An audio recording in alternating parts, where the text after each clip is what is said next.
Watch right now on the Front News Project. Counteroffensive in SU 2026. Clearing out Russian Federation soldiers in southern Ukraine. Exclusive footage. A new attack on Kiev from the territory of Belarus. A repeat of 2022. Military exercises by Minsk and Moscow. And also general mobilization in the Russian Federation. Putin has decided to send another 1 million Russians to be slaughtered in Ukraine. Fiery, intense, and blazing footage from the front lines. Go ahead and watch it right now.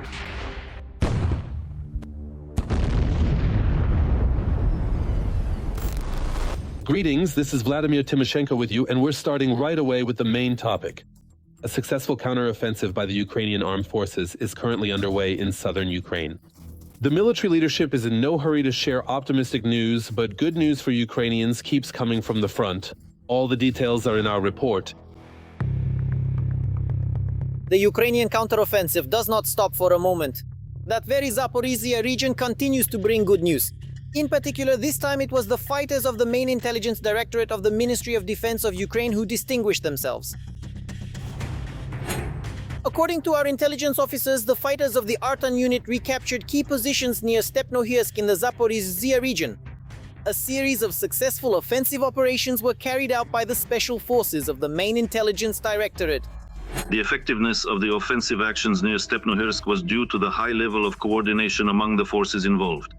The assault groups operate with the support of heavy strike UAV crews, artillery, and other means of firepower. The fighters have significantly improved the tactical situation in this sector of the front and have also destroyed the advanced assault groups of the Russian army. We are talking about dozens of occupiers. At the same time, strikes on the enemy's logistics and communication hubs made their operations impossible. There are further assaults in this direction. Air assault units were also involved here, including units of the Russian Airborne Forces, VDV.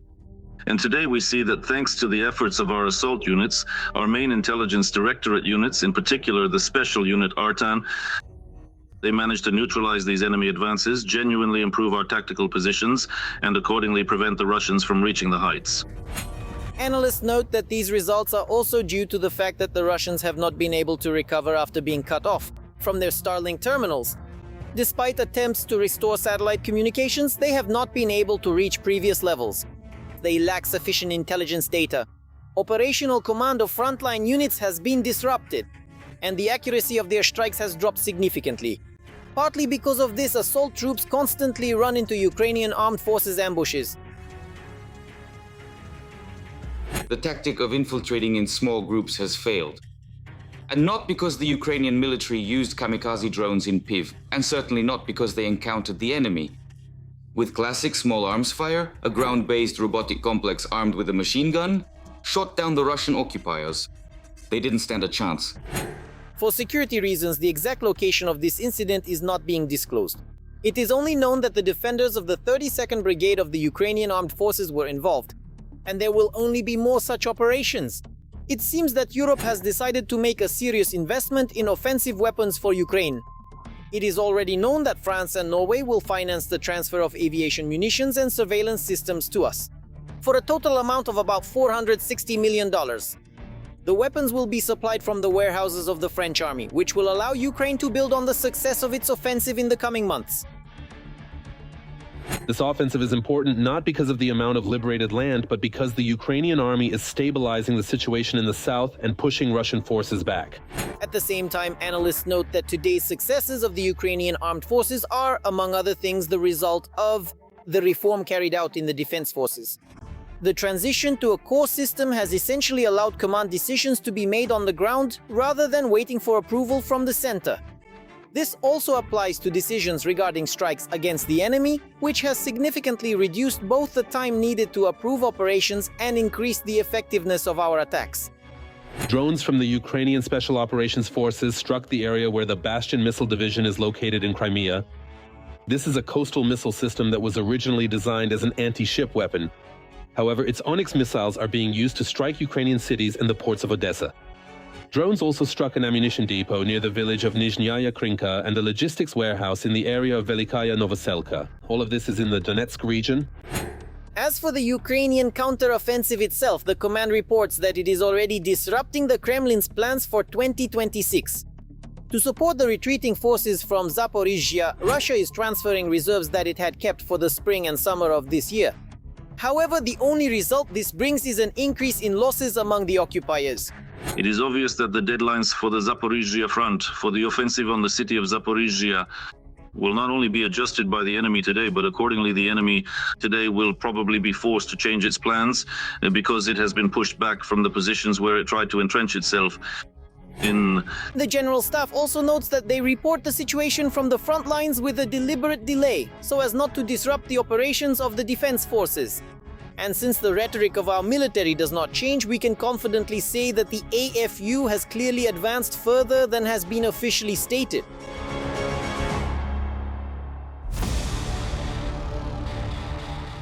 And now, an analysis of the operational situation on the Pokrovsk front. Fierce battles continue. On the Pokrovsk front, our defenders have stopped 57 offensive actions by the aggressor in the areas of populated settlements: Rodinskaya, Kotlina, Molodetskaya, Udakhnaya, Novonikolevka, Muravka, Filia, and towards the settlements of Beretskaya, Grishina, Novopodgorodnyaya, Novoalexandrovka, and Novopavlovka. And now, another extremely important topic: an attack from Belarus. Part 2. The point is that Moscow and Minsk are preparing for new military exercises on the territory of Belarus. This is a similar story to what happened in 2022 before the attack on Kiev. But now there is also a threat to NATO, a large-scale draft in the western regions of Belarus, underground tunnels for sabotage and reconnaissance groups on the border with Poland. All the details. Let's watch the report. A new attack from Belarus. Russia and Belarus are preparing new joint exercises. On the territory of Belarus, Vladimir Zelensky spoke about this in an interview with an independent Belarusian publication. He said that Ukraine is monitoring these developments and assessing how large these exercises will be. I know that Lukashenko and Putin, are talking about joint military exercises on the territory of Belarus. We will see how large they actually turn out to be. The last time they were massive, as you remember, an offensive against Ukraine began. That's why all of this poses significant risks for Ukraine. That's for sure. And I believe there are significant risks for Belarusians as well. About the need to very carefully study the number of troops there, as experts are also saying. Based on this, we should analyze how great the threat is and what the Kremlin's plans are. If we're talking about some kind of invasion of Ukraine, Kiev 2.0, so to speak, then let me remind you that in 2022, the group involved in that invasion numbered 40,000 Russian occupation troops from the territory of Belarus. Can Russia currently afford that level of preparation? A 40,000 strong group? No. There is also no standard staffing for that. In order to attempt another invasion of Ukraine with the goal of reaching Kiev, the Russian group would need to number between 100 and 150,000, and it would be simply impossible to deploy such a force on the territory of Belarus without being noticed. And this would mainly be a group consisting of human resources. Therefore, these threats can be monitored remotely and simply stated as facts. Interestingly, according to experts, Ukraine will no longer hold itself back in the event of a threat. In other words, if Russia carries out provocations on the territory of Belarus, then the Ukrainian armed forces will also strike targets on Belarusian territory. Here. It is also worth considering that Russia may very well resort to border provocations from the territory of Belarus. Again, along our northern borders. But I don't think that in this case Ukraine will show any particular tolerance toward the presence of Russians specifically on Belarusian territory, and their concentrated deployment will be targeted by all the means we have at our disposal. Another factor is that military exercises are being prepared on the territory of Belarus. Mass conscription notices are being issued to men, both in Russia and in Belarus. And lately everyone is being taken in Grodno and other cities in the west. And here it's important to note that the Grodno region is close to the Suwałki corridor, a strategic section between Belarus and the Kaliningrad region. People are being taken quickly, sometimes without even having time to pack at home, sometimes straight from work, as women complain. Officially, the authorities say this is a test of combat readiness and a response to the West's aggressive rhetoric. That's why such exercises are not only a threat to Ukraine. An attack on NATO is no longer something unrealistic, since Putin has already carried out hybrid attacks in Europe and NATO countries are already actively preparing for combat. Moreover, it has become known that Belarus and Russia have involved Hamas fighters in the construction of tunnels in Poland. The official version is that this is for smuggling illegal migrants into Europe as part of a hybrid war against the West. But experts are not ruling out the possibility of sending in sabotage groups. It is extremely difficult to even begin to imagine that these extensive tunnels could ever be used for a massive, full-scale military invasion. Their primary purpose would much more likely be to send in specialized small-scale raiding and sabotage units that would carry out various terrorist activities and stage deliberate provocations on the sovereign territory of neighboring nations. Is Ukraine ready to repel another Russian onslaught from the direction of Belarus? Yes, but is NATO ready for war with Russia? NATO is absolutely not ready for war with an adversary like Russia. There is not a single country in Europe that is fully 100% ready or even partially prepared for what might await it in the event of a full-scale, all-arms offensive operation that Russia could launch against one of the countries of the North Atlantic Alliance or the European Union. That is precisely why it is pointless to try to negotiate with Russia out of fear of provoking Putin, as most Western politicians are doing now. Putin only understands strength, and if he is not stopped in time, war in Europe could break out as early as this year.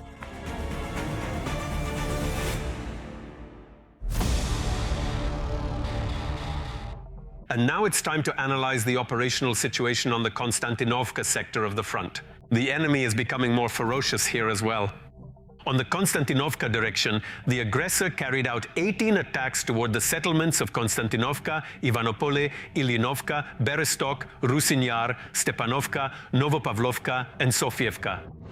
Ukrainian defense forces repelled assaults on Konstantinovka from 3 directions. The occupiers are expanding their kill zone and attacking all available roads with drones. Cemeteries of destroyed vehicles are everywhere. Our defense forces have located special forces. The way to counter such attacks is with mobile fire groups. How exactly they operate and whether they are effective, TSN special correspondent Yulia Kirienko will explain in her report from the outskirts of Konstantinovka. Through tunnels and nets at high speed, as soon as morning comes, the soldiers of the mobile fire group begin their patrol. It starts right on the highway, and here's why. This robot carries provisions to the front lines. Whether the guys in the outer positions in Konstantinovka will hold out depends on uninterrupted logistics. Therefore, the task of this anti-drone patrol is to do everything possible to prevent the NRK or any other equipment. They finally arrived at the point and were not noticed. Enemy drones. Just how swarming the skies are with Russian drones can be seen here from the number of burned and damaged cars on the road. They fly constantly, even appearing during the day. And here stands a blue shot-up lightning type thing. Downed enemy drones and their remains are scattered right along the roads on both sides of the highway, in the tree lines, and even between buildings. This only shows that thousands of strike UAVs fly over here every day searching for targets. So much for fiber optics. This is actually the very strand on which a drone flies, whether enemy or ours. In this case, it's a Russian one that got hit. Because there used to be a position here, but now it's already destroyed. Thanks to this strand, drones can bypass electronic warfare and reach their intended targets. Not even the metal anti-drone protection saved this pickup truck. Remains of a Lancet. The munition itself isn't cheap, and they used it on a burned-out vehicle. Therefore, to shoot down a Russian drone before it hits another vehicle or position, the anti-drone patrol fires at them with automatic rifles or shotguns. They detect drones visually or by sound because you can't mistake that noise for anything else.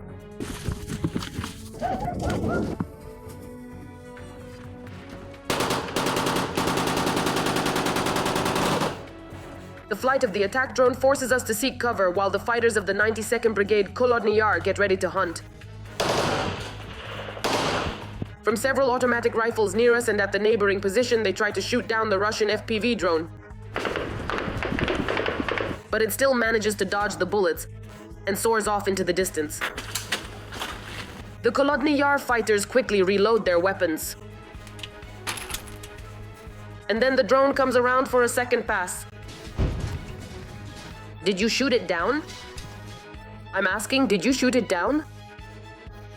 Why so modest? With these endless drone attacks, the Russians are trying to expand their kill zone to take control of all the logistical routes our soldiers use to supply the front line. That's why traveling by vehicle on the roads between Kostiantynivka and Druzhkivka is becoming increasingly dangerous. Fire support mobile groups are also responsible for clearing these routes of unexpected surprises. And then there are the waiters.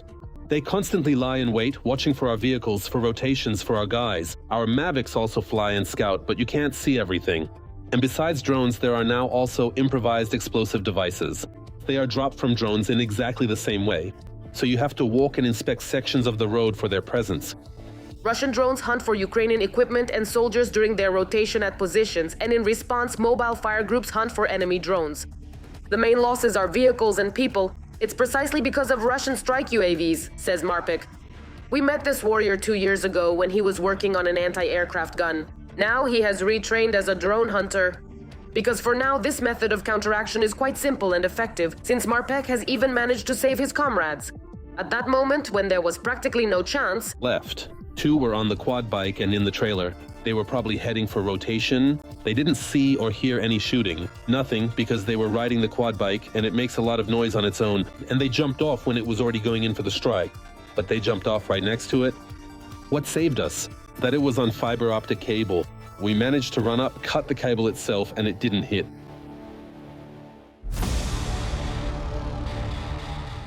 And now we move to the Huliaipole direction of the front. Putin's army is acting true to form here. In the Huliaipole direction, the enemy tried to advance on our defenders' positions 36 times. In the areas of Huliaipole, Belohoria, and towards the settlements of Dobropol, Zeleznodorozhnaya, Gorkaya, and Varvarovka, to bring in provisions and evacuate comrades from the evacuation group. In the Orikhiv direction, due to the enemy intensifying assault operations, Ukrainian infantrymen have to fight for weeks and then for months at their positions because it's practically impossible to withdraw. This is due to the overwhelming presence of enemy drones and glide bombs. The enemy attacked Malatokmachka and Vodianilivka, trying to gain a foothold in these settlements with small infantry groups. And yes, the gray zone is expanding here as well. Watch the report from the Orikhiv direction by our colleagues from the television news service right now. Copy that, we're on it. We're working, guys. these guys are going to relieve their comrades. Their comrades. There is water, ammunition, and food in the trunk. Today, our task is to change the evacuation position. On the Orikhiv direction, the enemy is striking at logistical roads like this one, which the military use. The enemy is dropping guided aerial bombs on both positions and the rear. Both military personnel and civilians are suffering. Look, there are aircraft flying ahead. Those in the back are watching the sky. Don't forget about the rear because it's completely exposed, got it? And The guys' hands are shotguns. Enemy drones have simply occupied the sky over Orikhiv. drones on fiber optics. FPV drones now, mostly drones. But we're hunters, we shoot down drones. They reached the drop-off point without any incidents. That's rare these days. Today everything went very smoothly, I'm actually surprised. Everything depends on the weather and the activity of enemy reconnaissance drones. I'm sorry, Orthodox. We take the radios. They quickly load up and pick up the guys. Those who stay behind still have to walk to the position. I prayed, thanked God, and went to work. The enemy is pressing on the Orikhiv sector in the area of Novodanilovka and Malaya Tokmachka. They are trying to break through to Orikhovo from the south, which is why the guys have to fight for months at their positions. Now let's analyze the situation on the Alexandrovsk front. The Russian world continues to destroy, kill, and maim here as well. On the Alexandrovsk front, the enemy attacked our positions 5 times. In the areas of the settlements of Zeleny Gai, Ternovoy, Vishnevoy, and Kalinovskoye. Odessa is preparing for all-around defense. Anti-tank ditches are being dug around the city, so-called kill zones are being organized, and traps are being set up. Our colleagues have found out why preparations for an attack by the occupiers have intensified right now. And how realistic is it that the enemy could reach Odessa Oblast? And God forbid, even Odessa itself. Let's figure out these questions together. The southern pearl of Ukraine is preparing for all-around defense. We are currently preparing very seriously for the all-around defense of the city of Odessa. We are preparing the entire Odessa region for all-around defense. This is not about formal preparations, but about a carefully constructed defense both on land and from the sea. A multi-layered defense system is being built, designed for different scenarios, from sabotage threats to attempts at a large-scale offensive. The defense is being established along the perimeter.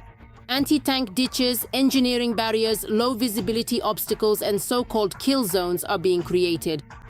These are areas where, in the event of a breakthrough, the enemy will come under intense fire control. This is a very powerful, extensive system. No one will just walk in here. It will simply be impossible. Today, any offensive operations by the Russians, whether by land or from the air and from the sea, are simply impossible. The Russians lack both the resources and the readiness of the necessary forces and means to conduct such offensive operations. At the same time, the national resistance component is also being strengthened. In the communities of the Odessa region, thousands of volunteers, local residents, are being trained as part of the national resistance. This is not a replacement for the army and not an attempt to fill the gaps in mobilization. It is an additional defensive layer, a reserve that will be activated if necessary. Today, within the broader framework of national resistance, every citizen and resident must prepare themselves and be fully ready for a wide range of complex scenarios that may arise due to the ongoing threats of the Russian Federation, continuing its unprovoked and devastating full-scale military invasion of Ukraine. And against this backdrop, a perfectly logical question arises. Why is Odessa strengthening its defenses right now? The improvement of Odessa's circular defense does not mean, nor is it a sign, that the enemy will attack Odessa tomorrow. The improvement of the system of defensive lines is important, first of all, in such a strategic region as the Odessa region. It is very important for the country as a whole, not just for southern Ukraine. Accordingly, this is strengthening the resilience of the region in the context of a war that is ongoing. For the Russians, Odessa is not just another point on the map. It is the country's largest port, a key logistics hub, and Ukraine's strategic gateway to the Black Sea. Grain routes, exports, and international shipments pass through Odessa's terminals. Everything that connects the Ukrainian economy to the outside world. These are preventive measures, which we must significantly bolster and substantially enhance the comprehensive strategic defensive capabilities of this entire region and the city itself. And accordingly, this is once again a critical matter of deeply demoralizing and discouraging the enemy, who now fully understands that if he attempts to advance here, he will be completely and utterly neutralized. Nevertheless, the Russians are planning to take Odessa. Putin's plans include capturing the entire Donetsk region by March, and to open up a further path for themselves to Zaporizhzhia, Kherson, Mykolaiv, and finally, Odessa. On television broadcasts, Kremlin experts cheerfully divide up southern Ukraine and declare Odessa to be originally Russian.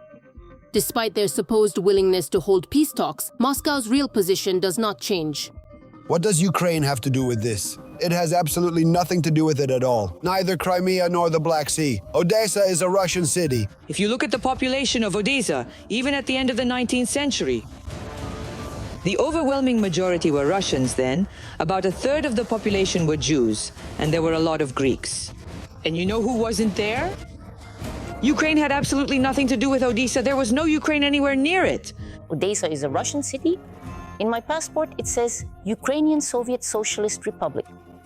And I never had any doubts, inner struggles, or hesitations about the fact that Odessa, yes, in and of itself, it is a Russian city, the third city of the empire, the jewel in the crown of the Russian Empire. We won't be able to save Odessa, I'm sorry. We'll rebuild it from scratch later. That will be much easier. The idea that Odessa is a Russian city is a huge myth invented by Putinists to manipulate minds and justify their bloody ambitions. After all, it's no secret that Orikhiv has always been obsessed with Ukraine. Let's start with the fact that Catherine wasn't Russian at all, she was German. Let's put it that way. Then Deribas was Spanish, they decided there was someone who was French. And there were deep Italian roots, then Devolan influences. So Odessa, are you saying the Russians didn't actually build it themselves? Odessa in the 19th century era, despite being incorporated into the imperial discourse, was still a city characterized by a diverse population of people from a wide variety of distinct nationalities. And, of course, both around Odessa and in Odessa itself, there were huge Cossack settlements that began to establish themselves there from the late 18th century. So to speak of Odessa as a Russian city is, after all, an imposed idea. And So that under any scenario of the war, Odessa would remain with Ukraine forever, the people of Odessa are actively preparing to defend the region and the city. Nuclear weapons will soon be in Ukraine. This is exactly the kind of propaganda that Russian special services, together with the Kremlin, have started to spread. Putin is convinced that Britain and France are already transferring nuclear weapons technology to Ukraine. What is the purpose of this nonsense from the Russian Federation? Could this be a cover for a nuclear strike? And is it really possible for Ukraine to regain nuclear weapons? We will tell you all about this in our report. Nuclear weapons are heading to Ukraine? This is exactly what was stated by the Russian Foreign Intelligence Service.